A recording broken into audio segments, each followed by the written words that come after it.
To take over the girl's body, the man led her into the woods. Only when the girl got closer did she realize there were 3 other men waiting there. Daisy didn't seem bothered at all. She calmly sat down as if nothing was wrong. But the men kept staring at her like predators sizing up their prey. Turns out these 4 guys were all local trust fund kids. They often used their status to lure girls in. After having their fun with the girls in the woods, they'd kill them in the most brutal ways. But this time they picked the wrong target, because Daisy wasn't as fragile as she looked. She'd been through hell and back in training since she was a kid, and had learned from the best instructors around. Under her mentor's guidance, she'd become a skilled assassin. Daisy came to the woods with them to take them out. But taking on 4 men head-on obviously wasn't the smartest move. So before this date, she'd prepared a top-grade hallucinogen. Once someone drinks this drug, they'll see their deepest fears come to life. And during the game they just played, Daisy had already slipped it to them. Now Daisy ducked into the bushes and tied up her hair, wiping away the fake tears from her face. That's when Alan came after her, but what he saw was his worst nightmare, a panda head. Alan freaked out. He swung at the panda head with all his might.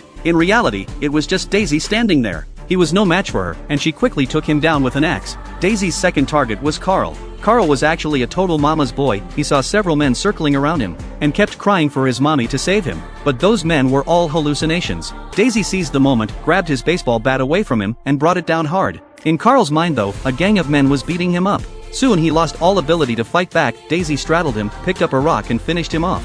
Next up was John. He was deeply in love with his wife, but always paranoid that Jack would steal her away.